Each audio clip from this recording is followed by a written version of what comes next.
जितने आस्था चैनल पर कथा सुन रहे हो, जितने फेसबुक और यूट्यूब पर सुन रहे हो, बहुत सावधानी से सुनना। जब जीवन में कहीं समस्या खड़ी हो जाए, कहीं बहुत विकट समस्या है और कोई हल ना मिल रहा हो जाता है जीवन में, कोई घड़ी ऐसी आके खड़ी हो जाती है जहां पर हमको सोचने के लिए भी समय नहीं है। तब गुरुवार के दिन अगर शिव जी के मंदिर में पानी चढ़ाया जाए, जल चढ़ाया जाए, तो घर में विद्वत्ता का अनुभव होता है महाराज। बच्चे पढ़ने में प्रखर होते हैं महाराज। चढ़े हुए जल को जब आप थोड़ा सा लेकर आते हो, आपको बताया था ना कि खाली लोटा नहीं लाना चाहिए, खाली कलश शंकर जी के मंदिर से वापिस नहीं लाना। शंकर भगवान को जल चढ़ाया, चढ़ाने के बाद थोड़ा सा जल हाथ में या कटोरी में या कलश में झेल लिया, भले 2 बूंद लाओ पर अपने घर पर लेकर आओ। उस 2 बूंद जल का भी स्पर्श कलश के अंदर हाथ की 3 उंगलियां लगाकर अगर त्रिशूल पर टच कर मात्र आपने उस कलश के अंदर लगा दिया और वो जल भी आपने अपने घर पर छोड़ दिया, छीट दिया या उसका आचमन मात्र हो गया, तो व्यक्ति का यश बढ़ना अपने आप प्रारंभ हो जाता है, उसकी यश की प्राप्ति उसको होगी। याद रखिए, मान लो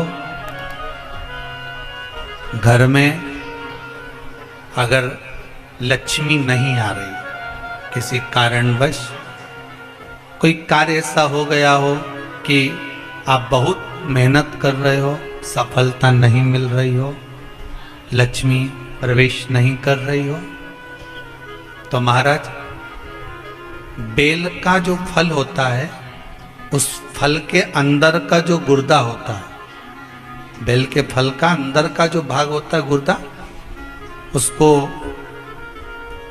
लेकर घर पर आओ और सुखा लो। सुखाने के बाद उसको जलाओ,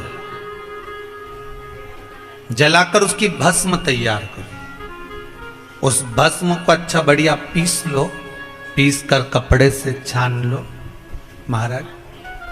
उसको छान कर जब आप शंकर भगवान का पूजन करने के लिए शिव मंदिर में जाएं महाराज, किसी भी 5 प्रदोष या 5 सोमवार या सोमवार की अष्टमी पड़ जाए उस दिन, थोड़ी सी भस्म लेकर जब जाएं घर से, उसमें से थोड़ी सी भस्म बेलपत्री के पेड़ के नीचे श्री कुंदकेश्वर महादेव का नाम लेकर चढ़ा दें। क्या नाम लेना है? कुंदकेश्वर। उसी में से थोड़ी सी भस्म जो बेलपत्री के वृक्ष के नीचे आपने चढ़ाई या बेलपत्री के वृक्ष की जड़ में चढ़ाई, उसको लेकर आओ और वही वृक्ष माता पार्वती का नाम लेकर भगवान शंकर के ऊपर चढ़ा दो और अपनी मनोकामना कर 1 लोटा पानी शिव पर समर्पित कर दो। चुटकी भर बस, ज्यादा नहीं, मात्र चुटकी भर। 5 प्रदोष भी पूरे नहीं होंगे और बाबा चाहेगा कि आपका जो लक्ष्मी रुकी हुई है या व्यापार नहीं चल रहा या कार्य नहीं हो रहा, तो बाबा उसको 1 प्रदोष 2 प्रदोष करोगे, तीसरे प्रदोष में तो बाबा धक्का लगा ही देगा, कैसे ही लगाए वो लगा। शंकर भगवान को भस्म अति प्रिय है। बेलपत्री किसका प्रतीक है? माता पार्वती। जब मां जगत जननी जगदम्बा, आप लोगों ने अभी नवरात्रे गए हैं तो नवरात्रे में दर्शन किया होगा, माता का जहां यज्ञ होता है, सप्तसती से यज्ञ हो चाहे मां अंबे जगदम्बा का जो यज्ञ होता है, उसमें बेले के फल की भी आहुति लगती है।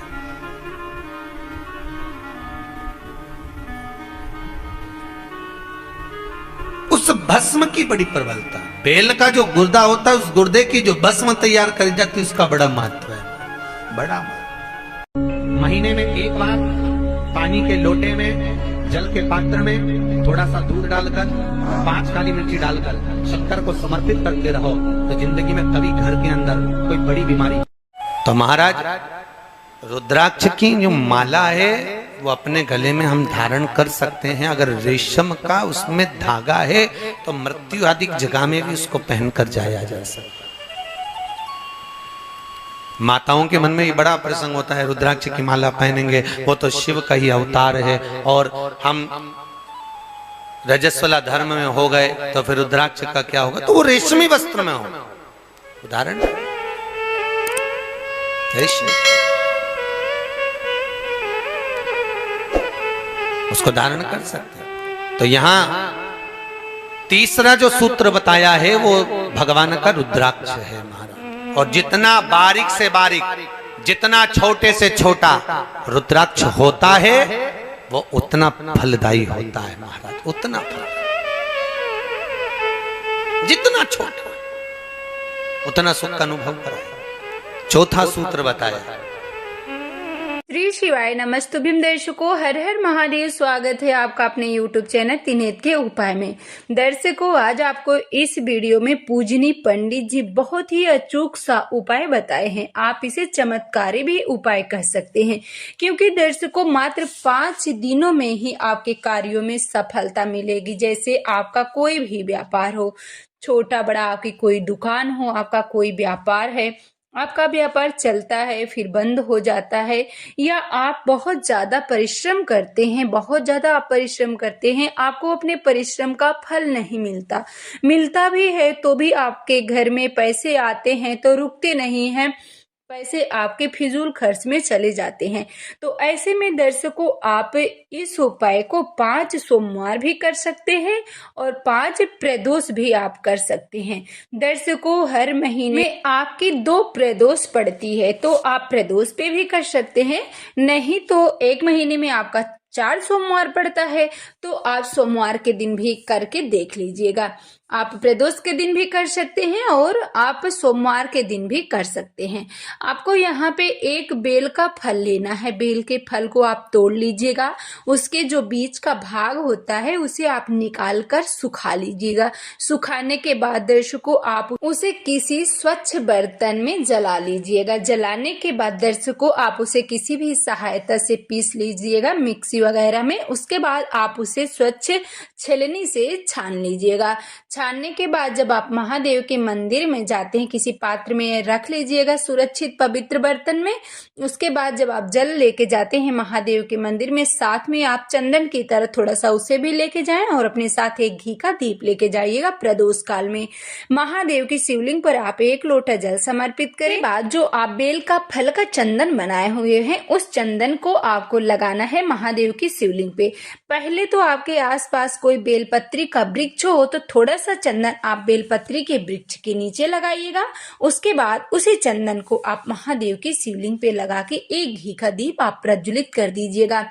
एक घी का दीपक आप बेलपत्री के वृक्ष के नीचे लगाइएगा और एक घी का दीपक महादेव के मंदिर में।